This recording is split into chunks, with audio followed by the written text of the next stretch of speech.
안녕하세요. 경복궁과 사랑에 빠진 남자 딩몬입니다. 지금부터 8월 10일 딩몬이의 이야기를 시작할게요.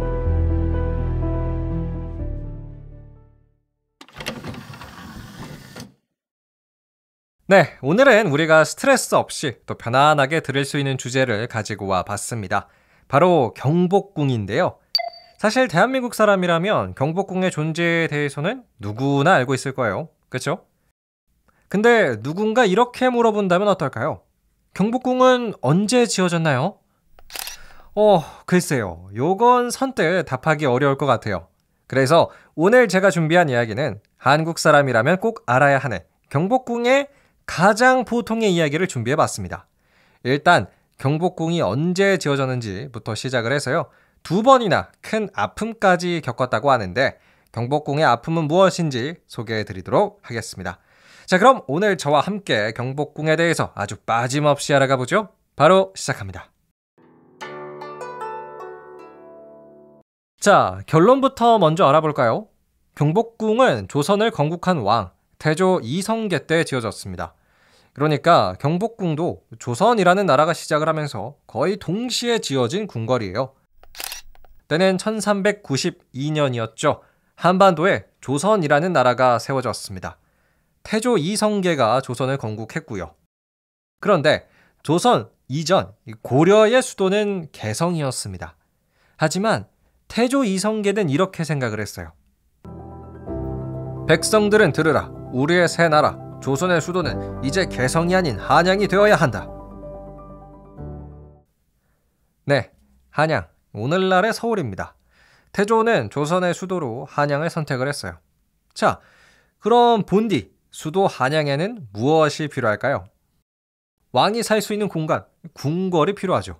결국 때는 1395년 태조의 주도로 경복궁이 건축이 되기 시작을 하고요. 한 10개월 정도 공사를 한 끝에 1396년 경복궁이 완공됩니다. 꽤나 빠른 속도로 지어졌죠. 자, 여기서 경복궁이라는 이 세 글자의 뜻은요. 큰 복을 누리라 이런 뜻이라고 해요. 경복궁에서 이 복을 떠올리시면 기억하기 쉬우실 것 같아요. 큰 복을 누리라 경복궁. 다시 돌아와서 경복궁은 1396년 태조의 주도로 완공이 되었죠. 이때부터 경복궁은 왕이 사는 궁궐이 되었습니다. 그렇다면 과거 경복궁에는 얼마나 많은 사람들이 모여서 살았을까요? 한 100명은 될까요? 아니면 1000명?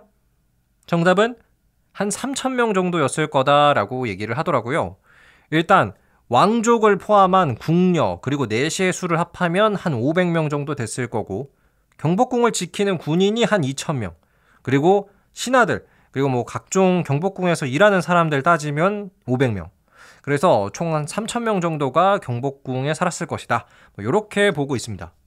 자, 그런데 때는 1592년이었죠. 경복궁의 첫 번째 아픈 순간이 찾아옵니다. 1592년 이러고 있을 때가 아니다. 임진왜란이 터진 해였죠. 당시 일본은 신무기 조총을 앞세워서 조선을 공격을 했어요. 그래서 이때 조선의 왕이었던 선조는 경복궁을 버리고요. 평양성, 의주 등을 거쳐 강화도로 도망을 갑니다. 글쎄요. 전략적으로는 필요한 선택이었을 수는 있으나 도망간 왕을 누가 좋아합니까?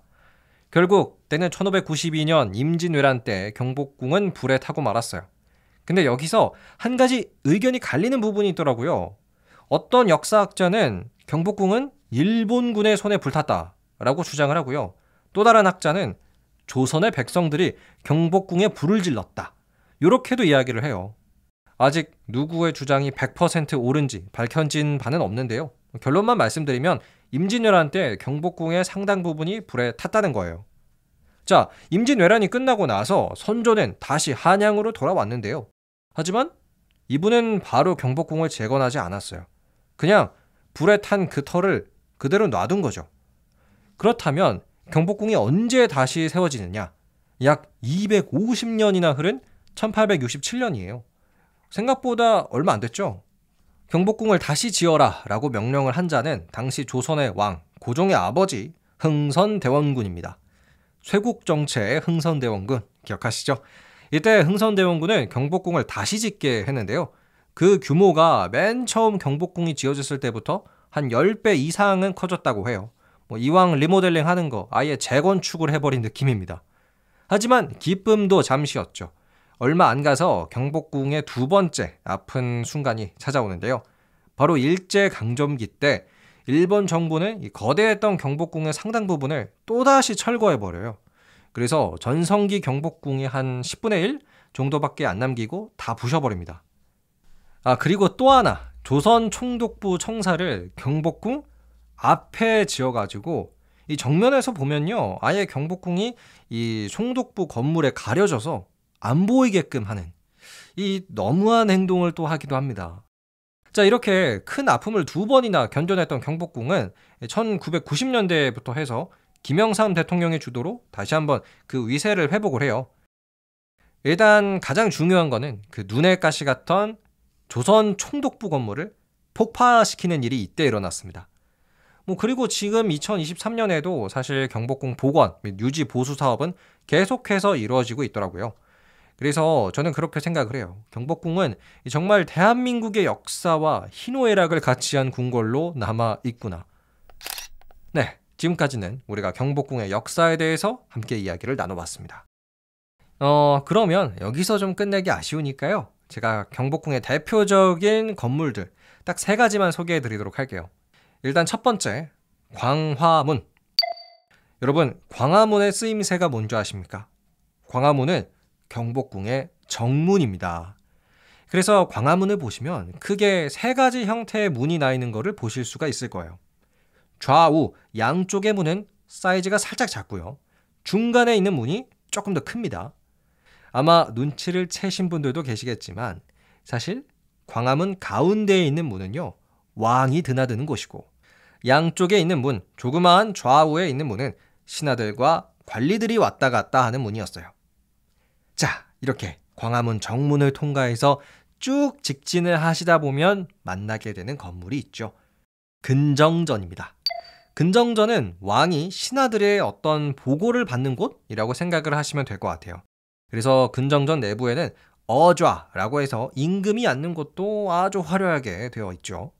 공식적인 어떤 나라의 행사 같은 것도 근정전에서 열렸어요. 그리고 BTS가 경복궁에서 무대 영상을 찍은 게 하나 있는데요. 그게 이제 경복궁의 근정전 앞이더라고요. 자, 마지막 셋째는 경회로. 어떻게 보면 경복궁에서 가장 상징적이고 또 예쁜 곳이 아닐까 싶은데요. 경회로는 임금과 신하들이 연회를 즐겼던 장소입니다. 마치 거대한 정자가 연못 위에 좀 저절로 떠오르는 느낌이 들어가지고 굉장히 신기하면서도 아름다운 곳이다 라는 평가가 많죠.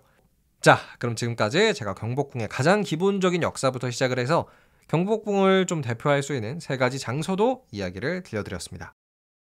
저는 희한하게도 경복궁을 가면 좀 마음이 차분해지는 그런 느낌이 좀 있어요. 왜 우리가 도심 속에 살다 보면 건축물들이 약간 한눈에 다 안 들어오잖아요. 그러니까 그 건물의 끝부분까지 한눈에 잘 안 들어오는 그런 고층 건물 위주로 되어 있잖아요. 그리고 약간 빼곡하게 아파트나 건물들도 세워져 있고요. 하지만 경복궁 안에 또 들어가면 이 마치 딴 세상에 온 게 아닌가 하는 것처럼 건축물의 높이도 다 들어오고, 그래서 뭔가 좀 더 편안한 느낌을 많이 받는 것 같아요. 저도 경복궁을 좀 자주 가는 편인 것 같고요. 사실 이런 조선시대 때 왕이 살았던 궁궐이 아직 남아있는 것 자체가 굉장히 우리나라 사람으로서 자부심을 느끼게 해주는 그런 모습인 것 같습니다. 여러분은 경복궁을 가시면 어떤 생각을 하시나요? 여러분이 드셨던 생각들이나 아니면 여러분이 알고 계시는 경복궁의 어떤 색다른 이야기 있으시다면 댓글 남겨주세요. 그럼 오늘의 경복궁 이야기는 여기서 마치도록 하겠습니다. 여러분, 오늘도 함께 해주셔서 감사드리고요. 저는 더 재미난 이야기로 여러분과 함께 하겠습니다. 여러분, 항상 건강 유의하시는 거 잊지 마세요. 감사합니다. 안녕히 계세요.